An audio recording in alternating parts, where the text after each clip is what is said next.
Yeah, it's Daddy's water. Can you drink your water?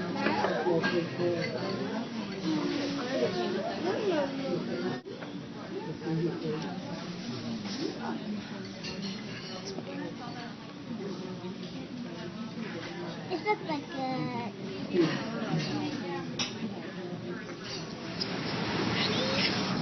Hey guys, so hopefully you can hear me. We are currently driving down the Seward. Sorry for not enunciating very well earlier. Hang on 1 second, guys.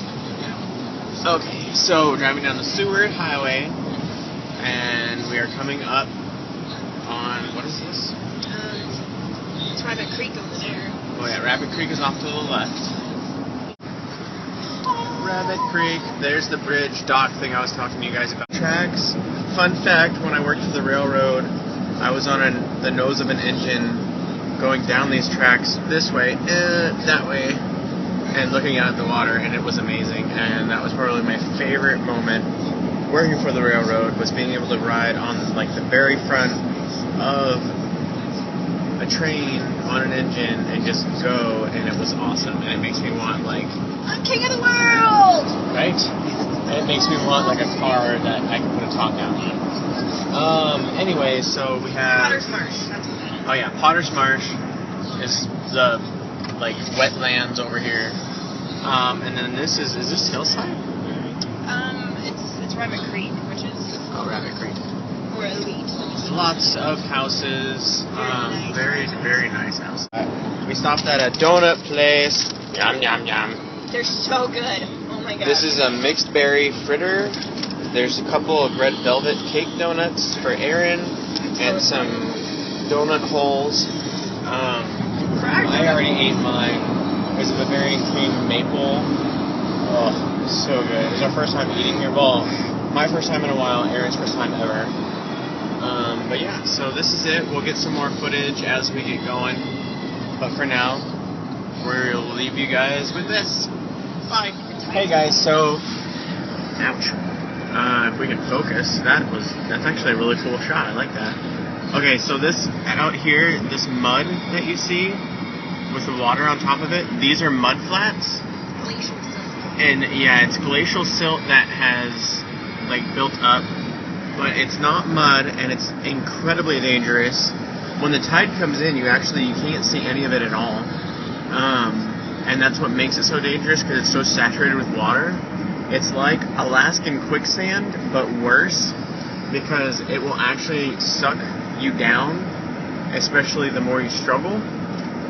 And yeah, and just like with quicksand, the best thing to do is lay as flat as possible. Never, ever, ever, ever, ever go out on it, especially alone.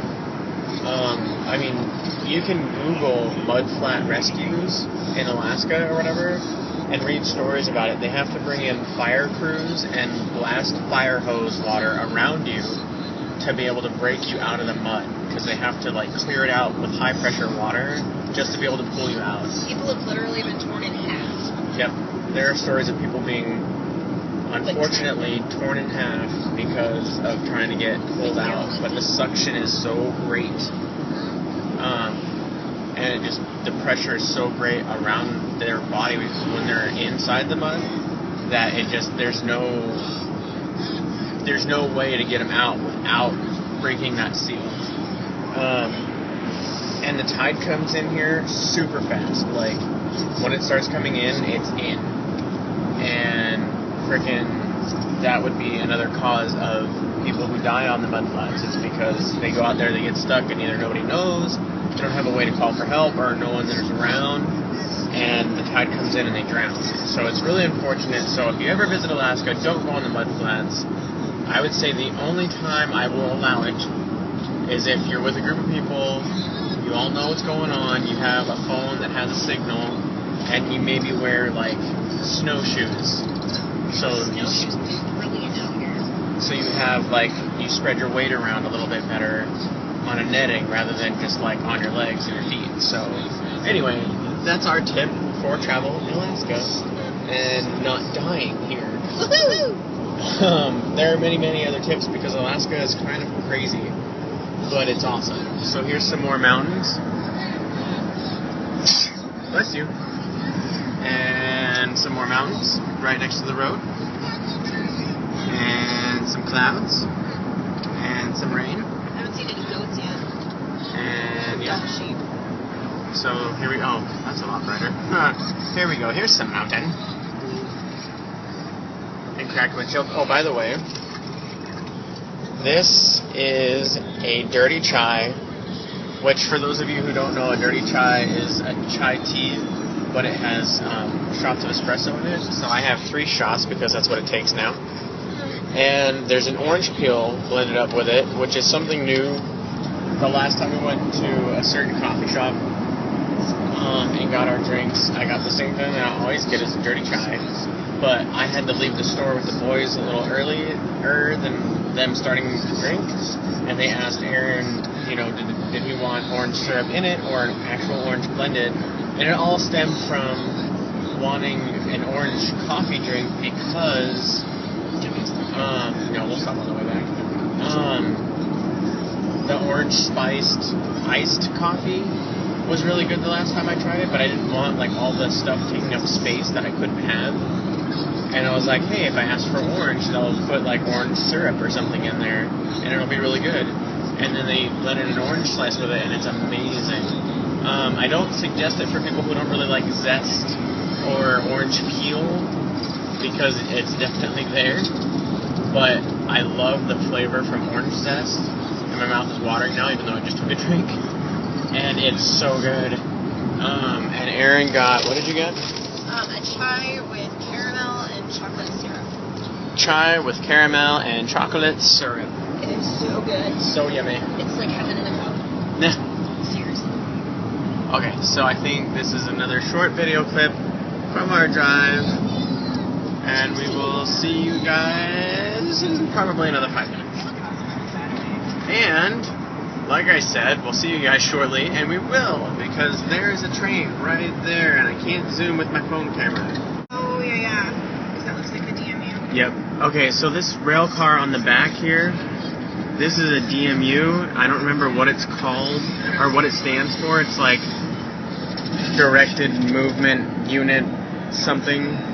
But it's self-propelled, basically. Yeah, so basically the train can drive itself right there. The guys up here in this part of the train can drive it from up there. Yeah, so it's a super awesome train. I used to be a ticket agent for the railroad. Way back before Dan ever worked with us. That's a really great ride too, but Seward is just, I don't know, phenomenal. And I love Seward anyway, which is why we're going. Yep. As awesome as Whittier is, it can be. If it's not sunny out, it kind of sucks. The clouds are super low, the water is really gray, and it rains all the time there. It's this really protected little cove in the Prince William Sound, so all of their weather is really localized and always strong. Yeah. You never get just a drizzle there. It's cool to try and go and see. Definitely recommend going there at least once, especially because of the tunnel. There are 2 tunnels you have to go through to get there through the mountain, and it's shared with the train, so it's on a timed system. And it's really cool, but it kind of is one of those sucky places because if you don't catch it at the right time, it's really bad weather, and then there's not a whole lot to see. But it's still, I think, worth the experience. Yeah, we took a glacier tour on a boat back when I was a tour guide because I got certain perks. I'm probably gonna. But it was really cool, and there's literally at least 26 glaciers. There's a lot to see if you go on a boat. We saw a bunch of whales out there. We did. Porpoises. And porpoises, yeah. I'd never heard of a Mickey whale before. So, yeah. I'm going to shut it off so I don't eat up all my memory. But that is about it for this section of drive. And I had been down here. I've been via the railroad and working on trains. I had come down here probably 10 to 15 times. And at least, I'd say over half of those were freight trains, and at least 5 of those freight trains were Whittier trains. And because Whittier is such a huge hub for the railroad, we have like 1.5 mile long trains that come out of there, and that's a big train. 1.5 miles long. But yeah, so a mile worth of train, like we would be here, right here, and we would see the train, the back end of it, probably all the way over there. I don't know, can you see? Okay, so we would see it all the way down here, all the way over there, and yeah, just a lot of train. Crazy. Anyway, so we'll probably film again when we can stop somewhere and try potentially a bench that we marked back before we had kids and we're crazy. When we were just dating. Okay, bye. Hey guys, so, oh shoot, I thought that this was actual trail. Hang on one second. Okay, so we pulled off the road, and the reason is because there's a trail down here somewhere beneath me. If I can find it. This is not creepy at all. P.S. This is bear country. It's Alaska. So I'm shaking my keys to let it be known that I am here. Hopefully don't, have a very special run-in. Anyway, so yeah, on our way down to Seward, years ago, before we had kids, like I said in the last section, we had stopped here, and we went for a walk. Oh, check that view out. Gorgeous. Aaron and I went for a long walk, and I think I'm actually really close. That's cool. Anyway, so we stopped here, and there's a bench here somewhere with our initials on it when we started dating, and I think when we visited,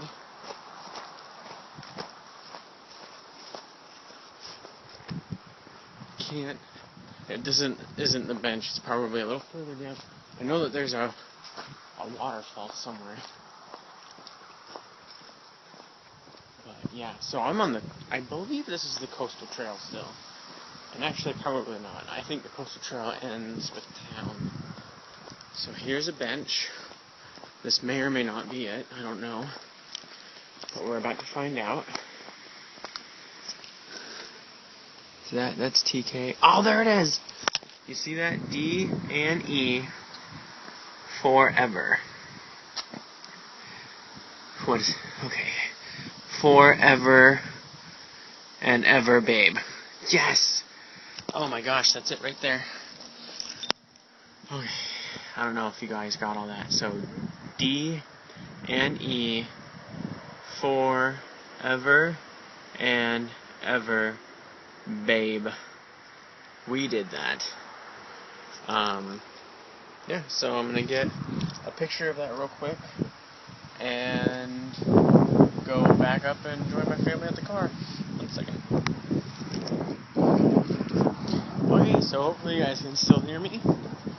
We're walking back up to the car now, and hopefully still not running into a bear.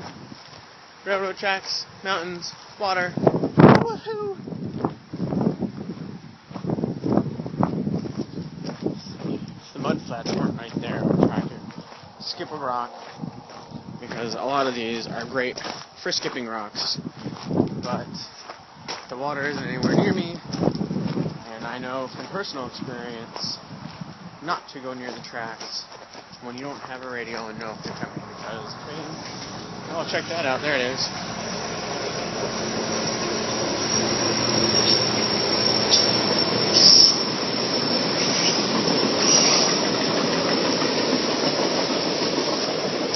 Did you see that? Comes out of nowhere. Is going anywhere from 40 to 60 miles an hour. I know passenger trains are able to go faster than freight trains. And if memory serves me correctly, they're allowed to go like I think 40 miles an hour. And you can't hear it coming. We didn't know it was coming until it was right on top of us. And if I'm playing around on tracks, and it's right there, and I'm not paying attention, I could trip and fall. Any other number of things could happen, and I would be toast. So, don't play on or near train tracks, kids. Unless they're abandoned. And in that case, still be very careful. Anyway, we'll see you guys later. Bye.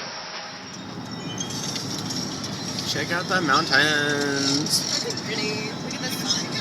With the sun God and the what? I said God loves Alaska. Yes, he does. So does she.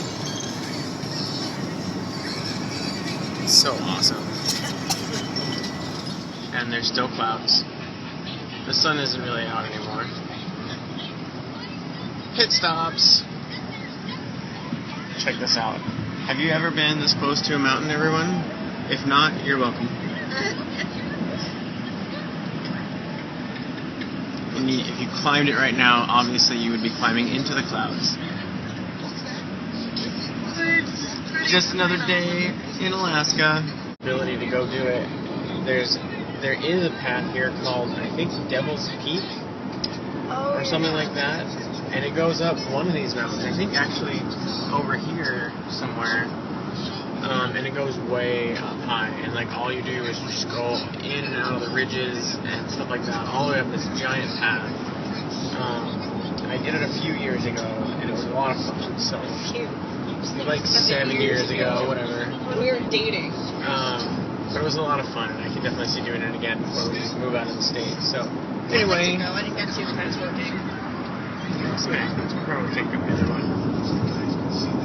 And we also just realized that this is our first actual trip driving to Seward together in all of the time that we've been together. We've always taken the train because one or both of us have worked for the train, for the railroad.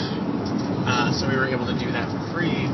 But since we can't do that for free anymore, at least legitimately, we realized that this is our first time driving there. This is Aaron's first time driving, like as the driver there. So lots of firsts today. This is a lot of fun. So yeah, I just realized that we drove to Soldotna when we went to go get our kitten Samoa. Soldotna's on the way to Seward, but it's not quite as far.